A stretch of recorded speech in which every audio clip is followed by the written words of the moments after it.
Envejecer es como escalar una gran montaña. Mientras se sube, las fuerzas disminuyen, pero la mirada es más libre, la vista más amplia y serena.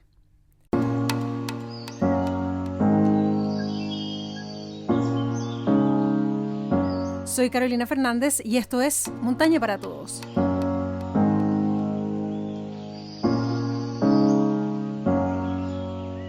¿Cómo están, amigos de Montaña para Todos? Siempre son bienvenidos a nuestros capítulos que pueden encontrar en distintas plataformas, entre ellas en Spotify, para conversar acerca de temas ligados con la montaña. También estamos en Instagram, montanaparatodos.cl es nuestro @ y también en el correo electrónico montanaparatodos.cl @gmail.com. Esta vez vamos a conversar acerca de los estragos que puede provocar una temperatura muy alta a nivel de montaña, cómo podemos lidiar con esos síntomas que van a aparecer y que los vamos a detallar junto a nuestro invitado de hoy día, Javier Carvajal. Te agradecemos desde ya. Él es médico con diplomado en medicina de montaña, expediciones y áreas remotas. También es parte del grupo de rescate médico de montaña, por lo que ha participado en rescates junto a Socorro Andino y también a la FACH. Muy bienvenido, Javier, a Montaña para Todos. Muchas gracias por la introducción completa y gracias por la invitación. Un honor estar en el podcast. Muchas gracias a ti, porque para nosotros es importante abordar temáticas sobre todo de salud, y en épocas de verano, cuando el calor aumenta, cuando tenemos que salir con más agua que la habitual, ¿cuáles son los principales problemas que nos podemos encontrar en términos del impacto que genera el calor en nuestros cuerpos? Mira, efectivamente el calor termina funcionando como un estresor al cuerpo, y como el cuerpo es algo maravilloso y adaptable, la verdad es que en la medida que nos vamos exponiendo al calor, nos vamos adaptando. El cuerpo va haciendo algunas adaptaciones de diferentes sistemas, lo que nos permite tolerar mejor temperatura más alta. El problema es cuando de repente esto se nos viene de golpe, ¿cierto? Entonces ahí está el problema, digamos, con las olas de calor, que su definición, digamos, operacional básicamente es sobre 32 grados por más de 3 días, pero sabemos que hay lugares que basalmente funcionan así, hay lugares donde eso es normal, y también se queda súper corta esa definición. La verdad es que hay un montón de factores que inciden. Entonces, básicamente el calor es un estresor que va a desafiar, digamos, nuestra capacidad de termorregular. Como sabremos, digamos, el cuerpo humano se mantiene con una temperatura central alrededor de 37 grados, más o menos. Y claro, ¿qué es lo que pasa cuando uno se expone a calor, sea este externo, digamos, como radiación del sol o ambiente caluroso, o el calor que uno genera metabólico cuando está haciendo ejercicio, digamos? Entonces, eso son cosas que pueden pasar, a las que nos podemos exponer en la montaña. Entonces, puede ser peor salir a un ambiente caluroso, ya con una temperatura sobre 30 grados, por ejemplo, en la montaña, y aparte, como estoy haciendo ejercicio, mi propia temperatura corporal también aumenta. ¿Es el mayor conflicto cuando esas dos temperaturas están muy altas? Así es, efectivamente, el hacer ejercicio intenso especialmente, porque digamos eso es lo que va a generar más calor metabólico en un ambiente que ya es caluroso, y además tenemos que meter algunos factores como la ropa que tengo puesta, la carga de peso que tengo puesta, digamos, en la mochila, y la humedad ambiental y el viento que pueda existir, digamos. Entonces ahí es donde entran básicamente 4 mecanismos de transferencia de calor, que claro, cuando uno habla de patologías por frío, la verdad es que también las aborda justamente para más o menos pérdida de calor, digamos, ¿ya? Entonces, básicamente los 4 mecanismos de transferencia de calor es la radiación, como la radiación de onda electromagnética, o sea, la radiación infrarroja del sol, vendría siendo un ejemplo. Otro mecanismo vendría siendo la conducción, digamos, que es efectivamente por contacto, o sea, tocar el suelo caliente, ¿ya? Entonces, claramente ahí uno se adapta inconscientemente a ponerse zapatos, digamos, y es lo que pasa cuando uno tira la toalla en la arena, es cuando uno hace calor en la playa, ¿ya? Entonces, salvarse, digamos, de quemarse por contacto. Lo siguiente vendría siendo la convección, que sería el paso de fluidos por el cuerpo, digamos, que eso puede ser tanto viento o líquido, agua, digamos, agua corriendo, que ahí depende también de la velocidad y la temperatura que tenga el fluido con el que estamos en contacto. Y finalmente, uno de los que pasa a ser más importantes, la verdad, para termorregular como seres humanos, es la evaporación del sudor.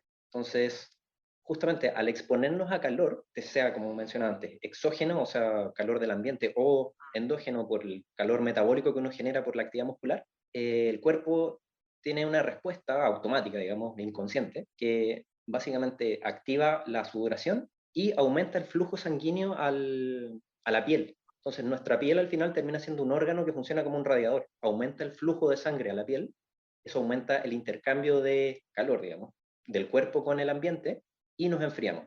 El problema es cuando fallan estos mecanismos, como falla esta respuesta del cuerpo, entonces la piel no está haciendo, digamos, bien el trabajo que debería hacer. No tenemos suficiente hidratación, no tenemos sudor, digamos, para mantener la evaporación andando, y ya no podemos dar más flujo sanguíneo a la piel y nos empezamos a sobrecalentar.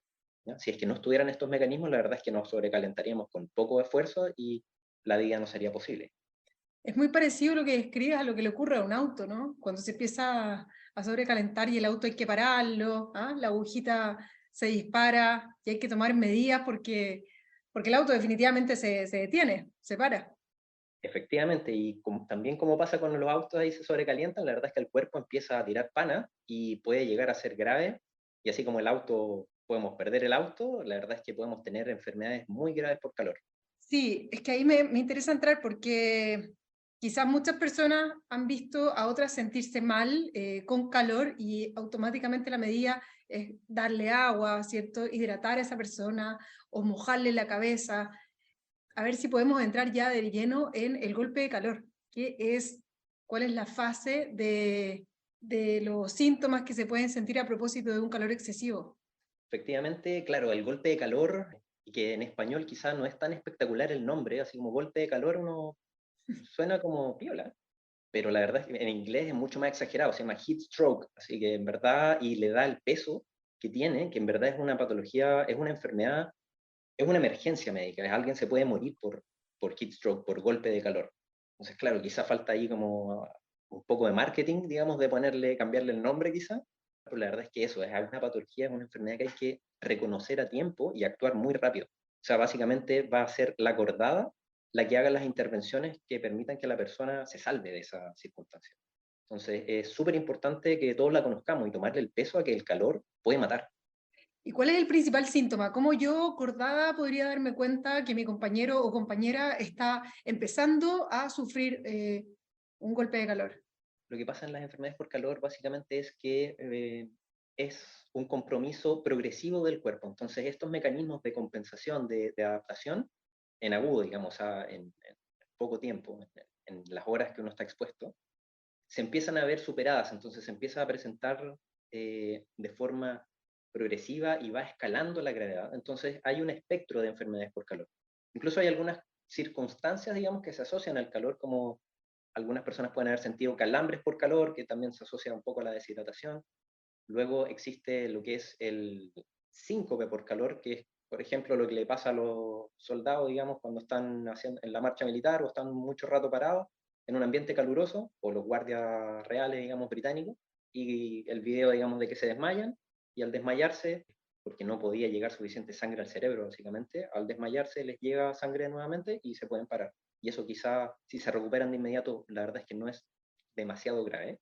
El problema es cuando ya esa descompensación se empieza a mantener. Entonces ahí entramos derechamente en lo que son las enfermedades por calor, que parten básicamente por el agotamiento por calor. Eso es algo que podemos ver, digamos, más o menos de forma común, en alguien que está haciendo actividad física en un ambiente caluroso y se empieza a sentir débil, se empieza a sentir, digamos, que le baja el rendimiento, que si lo controlamos va a estar con el corazón latiendo súper rápido, probablemente va a estar súper sediento, digamos, porque también puede que ya haya sudado todo lo que tenía, y básicamente el corazón ya no, o el flujo, digamos, el volumen de sangre ya no da para mandar a la piel y funcionar como radiador para estar perdiendo calor, y para mandar a los músculos, entonces el cuerpo, digamos, toma la decisión inconsciente de parar la actividad. O sea, esa persona va a colapsar y va a probablemente no poder continuar haciendo un esfuerzo intenso y eventualmente puede hasta quedar un poco inhabilitada, ¿cierto? Entonces, si es que vemos las maratones, las personas que van colapsando y después ya no pueden caminar, probablemente hay un gran componente de enfermedad por calor y en ese caso un agotamiento por calor. Y ya si es que si no hacemos una intervención en este momento de hidratar y enfriar, podemos pasar al golpe de calor, que se define también técnicamente como una temperatura sobre 40 grados central, que no es muy fácil de tomar y la verdad es que un termómetro de los que tenemos habitualmente no nos va a servir, pero lo que lo define es que hay una alteración del sistema nervioso, de la conciencia. ¿Y qué es lo más sensible? Porque claro, eso puede ser alguien que derechamente se desmaya y no se recupera de inmediato como era en el síncope, o está irritable con un cambio de personalidad incluso, alguien que puede ponerse así como medio peleador cuando normalmente no lo es, pero lo más sensible y lo más temprano, la señal temprana más importante, es que uno se pone descoordinado, ¿no? Entonces, básicamente ahí lo que pasa es que falla o se altera la función del cerebelo y la persona va a actuar como si estuviera ebria, básicamente, ¿ya? Va a estar hablando con la lengua traposa, va a estar torpe, digamos, no chuntándole a las cosas, va a caminar así como tambaleando, entonces eso nos tiene que llamar la atención y ahí ya hay que estar actuando. Vimos eso, hay calor, porque no vamos a tener el termómetro, digamos, y la temperatura. En un ambiente caluroso, alguien que está actuando así, esto es peligro de riesgo vital. Ahí ya hay peligro de conciencia, ¿no? O sea, claro, efectivamente, si esto progresa, la persona al principio está actuando como ebria, digamos, y también cambios de personalidad, efectivamente la persona puede llegar a quedar en coma, y también, o sea, y las acciones que uno haga como persona ayudando van a ser lo que pueda determinar si la persona se salva o no. ¿Qué tendría yo que hacer en caso de que me encuentre con alguien en esta primera fase que describes? Que es como llama de agotamiento, de sentirse medio torpe en los movimientos, pero que no ha llegado todavía a la faceta de golpe de calor. Claro, claro. Mira, efectivamente al principio va a ser alguien que está más bien agotado, entonces, claro, agotamiento por calor, hay que tenerlo súper claro, digamos, que es alguien que está sobrecalentándose, digamos, como el auto, pero que no tiene alteración de conciencia. Esa persona va a estar débil, pero va a estar aún pudiendo comunicarse, ¿ya? Quizás no va a ser capaz de esa persona misma, por sus propios medios, moverse a un ambiente o tomar acciones, digamos, porque puede estar así de debilitada. Nos ha pasado, digamos, en el grupo de rescate tuvimos un caso real haciendo un ejercicio de otra cosa, porque como les mencionaba, en estas patologías, efectivamente, por lo rápido de su instalación, no es como para pedir un rescate y que te lleguen a hacer la primera intervención. La verdad es que la acordada o los acompañantes son los que tienen que actuar. Entonces, lo que pasa es, o lo que pasó en este caso, digamos, esta experiencia real, fue una persona que había subido un cerro, que hace mucho tiempo que no hacía actividad física intensa, que llevó una botella de agua, digamos, de medio litro o menos, y que como llevaba poca agua, la estaba conservando. Entonces, para toda la cumbre había tomado un par de sorbos, ¿ya? Y básicamente lo que nosotros vimos fue alguien que estaba de aspecto descompensado, digamos, o sea, estaba tomándose la cabeza, sentada en una piedra a pleno sol, y lo primero que hay que hacer, la verdad, es que hay que proteger a la persona del ambiente. Eso es parte de la evaluación primaria también, ¿ya? O sea, hay que tener consideración, digamos, con que el calor puede estar empeorando el estado de la persona, entonces lo primero que vamos a hacer es tratar de llevarla, obviamente con cuidado, porque la persona se puede caer al ponerla de pie, a un lugar protegido, idealmente ventilado, pero con sombra. Si es que no tenemos sombra de árboles, la verdad es que nosotros le podemos hacer sombra con cualquier cosa que tengamos, digamos, así como tipo toldo. Y si es que no hay viento corriendo, que vendría siendo, para volver un poco a las ideas previas, protegerlas de la radiación y aplicarle convección, entonces le podemos tirar aire. Como probablemente ocurra, digamos, en estas personas, pueden estar un poco deshidratadas. El golpe de calor clásico, porque hay que diferenciarlo del que ocurre con ejercicio, se describe como que la persona ya está seca, ya como ya no tiene sudor. La verdad es que no siempre es así. Puede estar sudando profusamente y aún así estar con un golpe de calor. Pero lo que hay que tratar de ayudar es mojarlo para favorecer la evaporación. Entonces, uno puede mojar a la persona, siempre procurando no atorarla, y ventilarla. Y eso es un mecanismo bastante eficiente de enfriar activamente algo. Y en la medida que pillamos esto de forma temprana, antes de que pase a ser más grave, la persona puede hasta recuperarse, puede sentirse mucho mejor, después se va a poder hidratar, cada vez se va a poder sentir con un poco más de fuerza, y en el caso de esta persona logramos evacuar por sus propios medios, digamos, o sea, no necesitamos, en ese caso no necesitamos ayuda externa. Hidratamos y la persona pudo volver a caminar.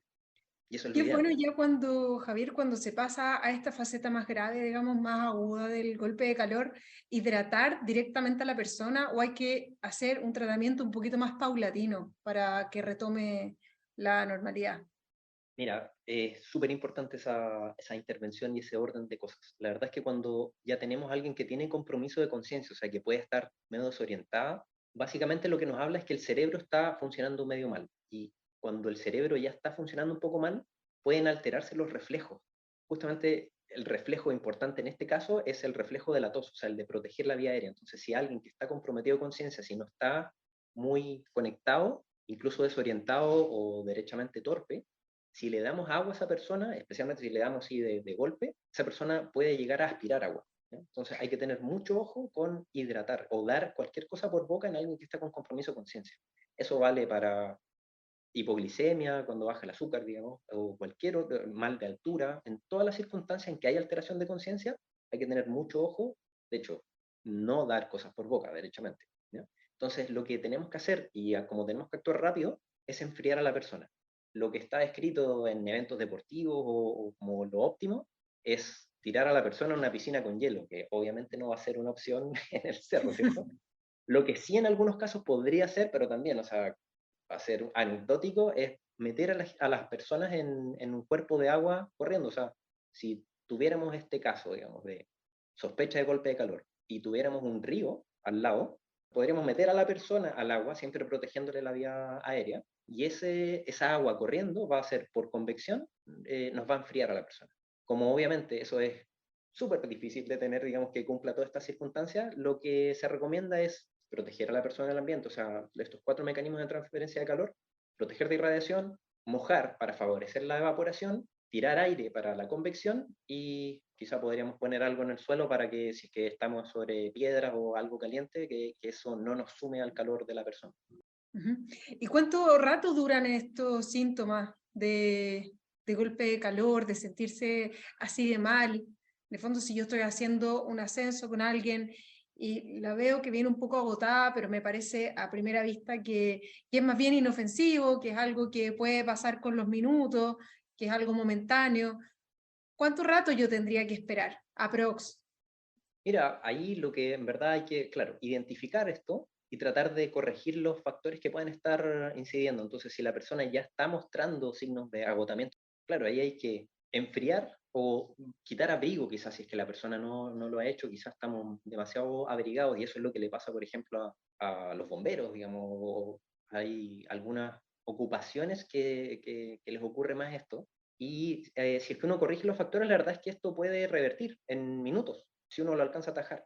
El problema es cuando ya pasa a ser golpe de calor derechamente, que como les digo, solo para dejar la idea, efectivamente es la fase final de toda esta descompensación de los mecanismos del cuerpo que puede llevar a la muerte. Entonces, el golpe de calor ya es súper serio, ya se nos pasaron todos los signos de alarma y estamos en el pánico, ¿no?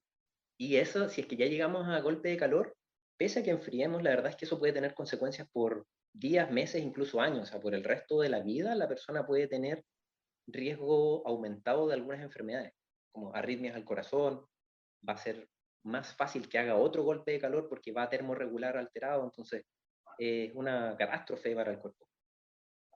Chuta, o sea, eso igual es más sensible porque hablamos de consecuencias a largo plazo, digamos, no es Absolutamente. menor. El golpe de calor tiene una tasa de mortalidad que no baja del 10%. En algunos casos, digamos, bajo algunas circunstancias, si es que se demora la ayuda, está descrito más de 2 horas, y si no se enfría la persona, hasta 75% mortalidad. Entonces esto es terrible. Y por eso es que es importante la intervención temprana. Sí, también es importante, Javier, o sea, creo yo, todas estas enfermedades que nosotros hemos hablado acá en el podcast, la prevención, ¿cierto? Que eso es como lo fundamental en todo, y en general la planificación en la montaña. Entonces, ¿qué tan relevante es en este aspecto estar correctamente hidratado para evitar esto? Efectivamente, la hidratación es uno de los 3 pilares, yo diría, en verdad, de las cosas que uno puede hacer para prevenir. Siempre es planificar, ¿cierto? O sea, también ver la meteo ya nos va a ayudar a saber voy o no voy, un modelo clásico de gestión de riesgo, digamos, ahí, aparte de los modelos nuevos. Pero claro, la hidratación es esencial, entonces también sería espectacular poder tener una receta y que todos puedan cumplirla y tienes que tomar tantos líquidos, tantos ml de líquidos cada tanto rato y con eso vas a estar espectacular. La verdad es que no existe, porque cada persona, digamos, las necesidades son súper individuales. Hay recomendaciones a grandes rasgos, digamos, se habla de alrededor de 250 cc cada 20 minutos, incluso 300, entonces al final da más o menos 1 litro por hora, que haciendo actividad es harto y pensando en montañismo es mucho peso, entonces es poco practicable. Entonces uno trata de optimizar ahí, trata de ahorrarse, y el tema es que pasa que uno ya lleva harto tiempo de actividad y de repente te quedaste sin agua, y eso puede ser gravísimo. Y además importa el tipo de líquidos que uno toma, ¿ya? Porque uno efectivamente está con hartas pérdidas cuando hace ejercicio, pero no es solo agua, también son sales. Entonces, para actividades prolongadas, empieza a importar el que uno reponga sales, y eso puede ser en lo que uno come, clásico, digamos, hay frutos secos, salados, ramitas saladas de queso, o líquidos derechamente bebidas que son preparadas específicamente para eso, que tienen sales en concentraciones adecuadas. Y además ahí podemos sumar también el ir reponiendo carbohidratos que nos van a ayudar a mantener la actividad física intensa, porque vamos poniendo la energía básicamente. Pero la hidratación es solo una parte de las estrategias de prevención, también la disipación de calor es esencial, entonces ahí la vestimenta adecuada es clave. Entonces tenemos que tener ropa que nos permita evaporar. Ahí entra de nuevo como el tema que ya se discutió en otro capítulo de podcast, digamos, de la ropa sintética. Se recomienda en general de colores claros también, porque claro, vamos ahí a ir al factor radiación y absorción de calor si es que son ropa oscura. Y se recomienda, bueno, ahí está la diferencia, digamos, con las ropas técnicas versus las técnicas de la gente que vive en el desierto, que usa esta ropa un poquito suelta, que permite la ventilación entre medio. En general, como ropa técnica, tiende a ser un poco más bien ajustada, ¿cierto? Sí. Al comienzo mencionaste la mochila, dijiste que dependía también del peso, de cuánto calor íbamos a generar, porque caminar sin nada es muy distinto a hacerlo con un peso importante, a cuesta. Entonces, ¿cómo regular esa parte? ¿Cómo saber si vamos a necesitar, por ejemplo, comenzar nuestra caminata con un poquito más ligeros de ropa? Porque el peso que llevamos es mucho para termorregular bien nuestro cuerpo. Sí, efectivamente, claro, el peso y la vestimenta es esencial y es, claro, parte uno se preocupa harto de eso en la montaña. En general uno trata o quizá comete el error de querer partir muy cómodo. Entonces uno sale de la carpa y quiere estar, digamos, no perder el calorcito que uno tenía. Pero la verdad es que si estamos en reposo y partimos haciendo actividad física, vamos a entrar en calor al tiro y nos va a empezar a molestar la ropa. Entonces quizá la lección ahí es, a la segunda vez que esto me pase, yo ya sé que no tengo que partir tan cómodo y quizá voy a partir con un poquito de frío y a la medida que genere calor voy a ponerme cómodo. El tema es también saber, o sea, quizá no me voy a poner la capa de abrigo, pero me voy a poner algo que me aísle, pero que a la vez ventile. Entonces las chaquetas, digamos, de buena familia o de alta gama, digamos, efectivamente te pueden cortar, digamos, el viento, te pueden aislar de si es que hay lluvia, pero tienen ventilaciones en puntos clave que permiten que uno vaya botando calor. Pero también pasa que cuando uno se pone la mochila grande, o sea, uno pierde toda la espalda que está en contacto y eso inevitablemente se va a mojar y no va a ser un área de intercambio de calor. Entonces hay que considerar eso. Y quizá Exactamente. con el peso de la mochila también toca el último punto de lo que hablamos de prevención, que es el adaptarse a la actividad física que uno hace. Un factor de riesgo bien importante para tener alguna enfermedad por calor es quizá tratar de abarcar más de lo que uno es capaz, ¿ya? Entonces, sobreesforzarse, tratar de seguirle el ritmo a alguien que está en mejor condición física, solo favorece que nos sobrecalentemos y que si es que no nos damos el tiempo para hidratarnos, la verdad es que nos puede afectar el calor. Qué importante eso que dices, porque seguramente la persona del ejemplo, ¿no? Que se sintió mal después de mucho tiempo no haber hecho actividad física y no haberse hidratado correctamente, probablemente se sintió que estaba en menos condición que el resto, quiso seguirle el paso y bueno, las consecuencias ahí están a la vista. Javier, respecto a la insolación, ¿cómo nos podríamos diferenciar? ¿En qué fase, si lo queremos, de esta cadena que involucra exponerse al calor en la montaña está respecto al golpe de calor, por ejemplo? Sí, es bien interesante el tema de la insolación, porque es un término que es poco técnico, digamos. De hecho, yo a propósito de eso, claro, me puse a buscar, ya, ¿qué es insolación? Y hay un montón de definiciones, pero no hay ningún consenso médico que lo use, ¿ya? Entonces, claro, uno podría asociarlo, o yo al menos espontáneamente lo asocio a ir a la playa, quedarse bajo el sol, de repente dormirse, y claro, quedarse todo quemado y uno queda como jaiba. Y efectivamente lo que pasa ahí con las quemaduras solares es que se altera la piel y se altera su capacidad de funcionar como radiador, digamos. Entonces se altera nuestro órgano que nos ayuda a termorregular. Entonces, que está descrito, digamos, que sobre el 5% de la superficie corporal, si tienes una quemadura, ya se altera tu capacidad de termorregular. Y eso puede gatillar con mucha más facilidad alguna enfermedad por calor. Pero eso es interesante lo que mencionas, que si uno llega a exponerse al sol y uno se quema la piel un poco, en el fondo la piel también se ve afectada como para exponernos y ser incapaz de termorregular correctamente y por tanto que decanten alguna enfermedad por calor. Sí, absolutamente. O sea, bueno, de partida uno, cualquier persona que se haya quemado así, que se haya tomado una siesta bajo un sol medio intenso, sabrá que es súper incómodo, va empeorando con los días y efectivamente también se puede asociar a dolor de cabeza, que es uno de los síntomas habituales que puede dar con la exposición al calor. Y uno no se va a sentir en condiciones de hacer algún esfuerzo muy intenso. O sea, no sé si después de insolarme en la playa, por decirlo así, me darían ganas o me sentiría capaz de ir a hacer alguna expedición al cerro más o menos demandante, más que un paseíto. Entonces hay que tener ojo ahí con, claro, los tiempos de recuperación, si es que uno se quemó la piel, después uno se descascara entero, quizá pasaron hasta por fase de ampollas, ¿no? O sea, es el momento de cuidarse, es como si uno se enfermara de otra cosa, quizá vamos a tener que esperar la salida que tenía programada. Javier, también otro consejo que podríamos darle a la gente a propósito de que cuando ya vemos a alguien relativamente agotado por el calor, es hacer este tipo de detenciones, sobre todo en época estival, porque uno siempre para, ¿no? Cada media hora, cada una hora, se hidrata, se saca ropa, descansa un rato, saca alguna foto. Entonces, todas esas detenciones, hacerlas en sombra, tratar de lo menos posible estar quieto al sol. Absolutamente, de repente uno se confía hasta incluso cuando está nublado y la verdad es que la radiación solar igual pega. Entonces sí, es esencial protegerse. Si es que uno tiene acceso a sombra, ideal. De hecho, también los árboles refrescan mucho el ambiente, entonces eso te va a mantener un poco más seguro. Pero si no, hacerse una sombra y también ahora hay harta tecnología, digamos, en vestimenta. Yo cuando voy a un lugar con mucho sol, voy con manga larga, ¿no? Porque hay poleras, digamos, y tecnología de ropa que te permite estar más fresco así y más protegido que estar, digamos, con manga corta y con short, porque claro, al final uno se está quemando, aparte que el bronceado no queda muy parejo. Después hay que arreglarlo, ¿no? Con el correr de los Exacto. días.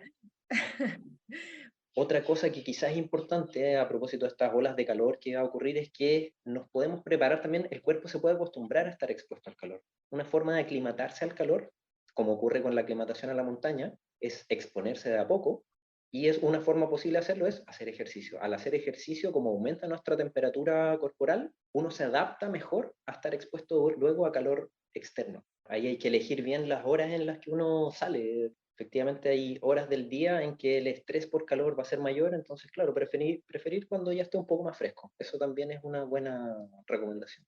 Sí, en época veraniega, entonces aprovechar la luz del día que comienza bien tempranito y cierra el día bien tarde. Así es que hay horarios extensos como para ir a la montaña y entretenernos. Javier, muchas gracias por haber estado con nosotros aclarándonos los temas relacionados a toda la problemática, el amplio espectro de problemas físicos que podemos tener a propósito del calor y cerrando con el golpe de calor que es por lejos lo más grave.